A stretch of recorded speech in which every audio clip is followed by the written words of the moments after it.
Hello guys, welcome back to my YouTube channel yes chemistry way of success. मैं हूं आपका educator CM Mishra. कुछ बच्चों ने कमेंट किया था जो कि क्लास 11th में थे, अब वो 12th में गए हैं। मेरे प्यारे बच्चों, उनका कमेंट आ रहा था कि सर आप थोड़ा सा यूपी बोर्ड, एमपीबी और बिहार बोर्ड का जो 2022 का चालू कीजिए, क्योंकि अब हम लोग 12th में हैं तो कहीं ना कहीं अब तैयारी शुरू की जाए।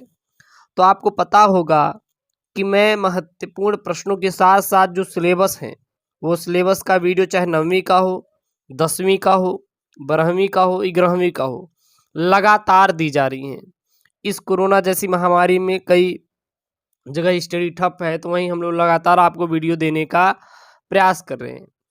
व्यू से कोई मतलब नहीं है कि 10 व्यू आए, 100 व्यू आए, 1 व्यू आएंगे तब भी हम पढ़ाएंगे आपको। और अगर आपको वीडियो अच्छा नहीं लगता, कि ऐसा लगता है कि सर आप किसी काम के नहीं कुछ भी, तो चैनल सब्सक्राइब नहीं कर सकते हैं। अगर आपको ऐसा लगता है कि हाँ आप कुछ वैल्यूएबल कंटेंट दे रहे हैं, ऐसे कंटेंट दे रहे हैं कि जो हमारे लिए बहुत ही महत्वपूर्ण है बोर्ड के एग्ज़ाम पॉइंट ऑफ व्यू से, तो आप अपने इस यूट्यूब चैनल यस केम स्टडी को ज़रूर से ज़रूर सब्सक्राइब करें। अब हम जानेंगे 2022 यूपी बोर्ड परीक्षा के लिए सबसे महत्वपूर्ण प्रश्न, या फिर आप कह सकते हैं मॉडल पेपर यूपी बोर्ड परीक्षा 2022 के लिए। ठीक है, 21 का भी चला रहे हैं, क्योंकि भी 21 का कोई डेट फिक्स नहीं हुआ कि एग्ज़ाम होगा या फिर ना होगा। ऐसा नहीं है कि नहीं होगा, होगा, बट वो बाद में होगा, अभी तो नहीं होगा। तो जब वो होगा, जैसे डेट आएगी तो आप तैयारी शुरू कर दीजिएगा। तब तक 2022 वाले थोड़ा ध्यान दें, अपना तैयारी करेंगे। ठीक है, तो हर एक महत्वपूर्ण प्रश्नों को इसमें जोड़ेंगे जो कि आपके बोर्ड से संबंधित होगा, वो चाहे बहुविकल्पी हो, चाहे अतिरिक्त उत्तरीय हो, चाहे दीर्घ उत्तरीय हो, हर एक टाइप के प्रश्नों को हम लोग यहाँ पे पढ़ेंगे। तो सबसे पहला प्रश्न है, अनुवांशिकी का जनक किसे कहा जाता है? जो अनुवांशिकी है उसका जनक किसको कहा जाता है? ह्यूगो डिवरिज, कार्ल कोरेंस, ग्रेगर जे मेंडल, या फिर इसको बोलते हैं ग्रेगर जॉन मेंडल। ग्रेगर जे मेंडल का पूरा नाम क्या है? ग्रेगर जॉन मेंडल, या फिर एविक ऑन समरिक। तो अनुवांशिकी का जनक किसे कहा जाता है? तो जो अनुवांशिकी का जनक कहा जाता है वो कहा जाता है ग्रेगर जॉन मेंडल को। ग्रेगर जॉन मेंडल को ही क्या कहा जाता है? अनुवांशिकी का जनक कहा जाता है। अगला प्रश्न है, काफ़ी महत्वपूर्ण है आपके एग्जाम के पॉइंट ऑफ व्यू से।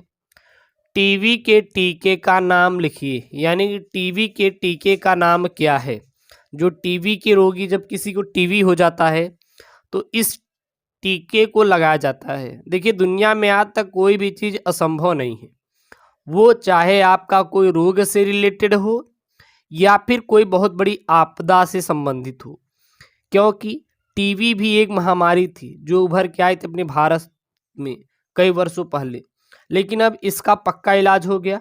पहले इसका इलाज नहीं था, और कोई लोग टीबी, बहुत सारे लोग ऐसे थे जो कि टीबी की वजह से अपनी जान गंवा देते थे।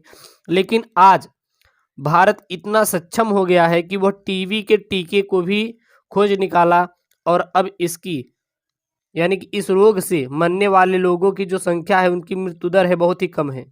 उसी प्रकार कोरोना, कोविड 19 अब ये भी बहुत ही जल्द इसका टीका आ जाएगा, और इससे आप सभी को छुटकारा मिलेगा। क्योंकि ऐसा कोई भी यहाँ पे अभी तक रोग नहीं है कि जिसका अभी तक, ऐसे रोगों का, ऐसे वायरस का, ऐसे महामारियों का कोई निवारण ना किया जा सके। तो ऐसा कुछ भी नहीं है, इसका भी निवारण किया जाएगा।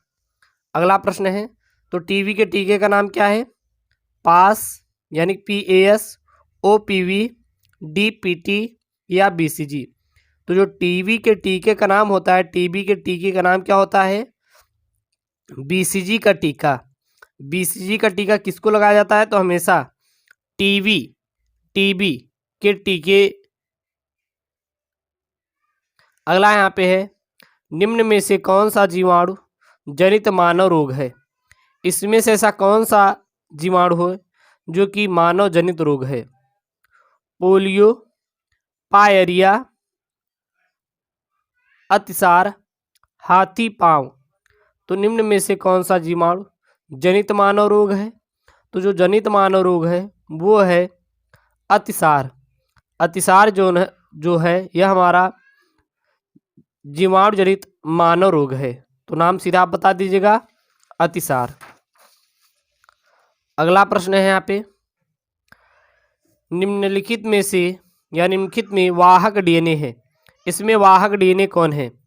प्लाज्मिड, संश्लेषित डीएनए, यादृच्छ डीएनए, या वाह्य या यात्री डीएनए। तो निम्न में से वाहक डीएनए का नाम लिखिए। तो जो वाहक डीएनए होता है, वाहक डीएनए हमारा प्लाज्मिड होता है। जो प्लाज्मिड है यह हमारा क्या है? तो प्लाज्मिड एक वाहक डीएनए होता है। अगला प्रश्न है, प्लाज्मिड्स निम्नलिखित में से किस कोशिकाओं में पाया जाता है? जो प्लाज्मिड्स होता है वो किस कोशिकाओं में पाया जाता है? सभी जंतुओं में प्लाज्मिड्स पाया जाता है, जीवाणु कोशिकाओं में प्लाज्मिड पाया जाता है, रोग संक्रमित कोशिकाओं में प्लाज्मिड्स पाया जाता है, या पादप कोशिकाओं में प्लाज्मिड्स पाए जाते हैं। तो प्लाज्मिड्स किस कोशिकाओं में पाए जाते हैं? तो जो प्लाज्मिड्स होते हैं वो जीवाणु कोशिकाओं में उपस्थित होते हैं या फिर जीवाणु कोशिकाओं में पाए जाते हैं। क्या पाए जाते हैं? प्लाज्मिड्स। अब बहुविकल्पी के बाद यहाँ पे अति लघु उत्तरीय प्रश्न है और काफी महत्वपूर्ण अति लघु उत्तरीय प्रश्न है। प्रश्न क्या है? जैव प्रौद्योगिकी की परिभाषा लिखिए। दो क्षेत्रों का केवल नाम लिखिए जहां इस तकनीकी का उपयोग मानव कल्याण के लिए होता है।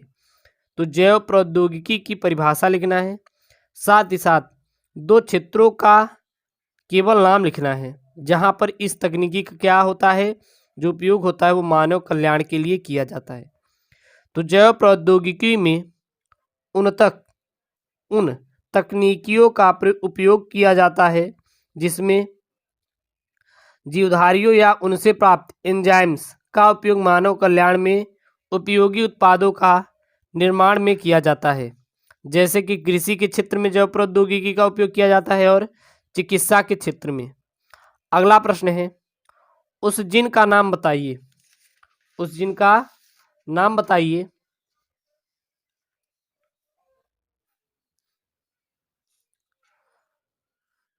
जो जीव विष बीटी का या बीटी को कोड करता है। यानी कि उस जीन का यहाँ पे नाम बताना है जो विष जीव बीटी को कोड करता है। तो जीन क्राई जीव विष बीटी को क्या करता है? कोड करता है। अगला प्रश्न है यहाँ पे, बेकरी उद्योग में प्रयुक्त होने वाले कवक का वैज्ञानिक नाम बताइए। यानी जो बेकरी उद्योग है उसमें प्रयुक्त होने वाला कवक है और उसका हमें वैज्ञानिक नाम बताना है। तो बेकरी उद्योग में ईस्ट या सेकैरोमाइसीज का उपयोग किया जाता है। बेकरी उद्योग में किस का उपयोग किया जाता है? ईस्ट या सेकैरोमाइसीज का उपयोग करते हैं।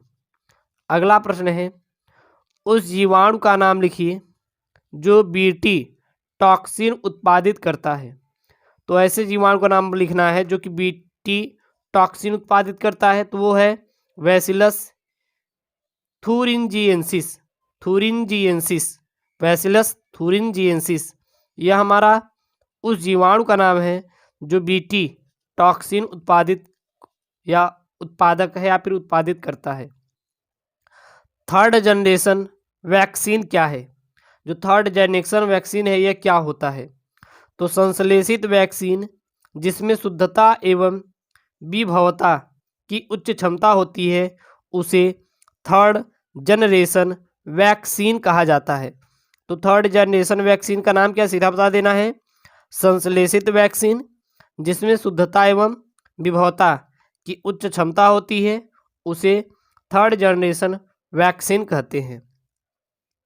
अब यहाँ पे है लघु उत्तरीय प्रश्न। लघु उत्तरीय प्रश्न में पहला प्रश्न है, प्रतिस्पर्धा पर संक्षिप्त टिप्पणी लिखिए। यानी कि प्रतिस्पर्धा क्या होती है उस पर आप सभी को संक्षिप्त टिप्पणी लिखना है। तो यह एक प्रकार का जीवन संघर्ष है जो शीत युद्ध की तरह चलता रहता है। स्थान, प्रकाश, पोषण, गैसें आदि की उपलब्धता के लिए इस प्रकार की प्रतिस्पर्धा होती है।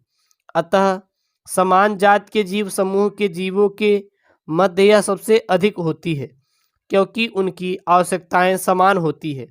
अन्य जीव जातियों के साथ भी प्रतिस्पर्धा अपनी अपनी आवश्यकताओं की पूर्ति हेतु चलती रहती है। प्रजातियों में प्रतियोगी स्पर्धा एवं ऋणात्मक अंतःक्रिया है। यह एक ही प्रकार के संसाधनों का उपयोग करने वाले दो या दो से अधिक जीवों के मध्य होती है। पादप प्रजातियों के मध्य प्रतियोगिता आवास, ऊर्जा, प्रकाश, खनिज, पोषक तत्व, जल आदि संसाधनों के लिए हो सकती है। अब अगर देखें तो प्रतियोगिता दो प्रकार की होती है, एक सजातीय होती है, दूसरी अंतर जातीय होती है। ये हमारी कितने प्रकार की होती है? दो प्रकार की। तो सजातीय प्रतियोगिता क्या होती है? एक ही जात के मध्य होने वाली प्रतियोगिता अधिक हानिकारक होती है, क्योंकि इनकी या इसकी मूल आवश्यकताएं समान होती हैं। इससे बचने के लिए पादप अपने बीजों के प्रकीर्णन हेतु विभिन्न साधनों को अपनाती है। दूसरा है अंतरजातीय प्रतियोगिता। तो यह विभिन्न जातियों के मध्य होती है। पादपों की विभिन्न जातियों के समुदाय में स्थान, जल, प्रकाश, खनिज, पोषक तत्व आदि के लिए स्पर्धा समान रूप से चलती है। गाजर घास से स्रावित फिनोलिक रसायन आसपास अन्य पादपों के बीजों को अंकुरित नहीं होने देते। कृषि क्षेत्र में खरपतवार फसल उत्पादन को प्रभावित करते हैं और क्लोरेला शैवाल से स्रावित क्लोरेलिन रसायन अन्य कवकों, शैवाल आदि की वृद्धि के लिए क्या बनाते हैं? प्रतिकूल प्रभाव डालते हैं। तो यह क्लास 12 यूपी बोर्ड एग्जाम 2022 के लिए काफ़ी मोस्ट इंपॉर्टेंट क्वेश्चन मेरे प्यारे बच्चों, और मॉडल पेपर। ऐसी वीडियो चाहे तो चैनल को जरूर से जरूर सब्सक्राइब करें। ओके दोस्तों, थैंक यू, जय हिंद।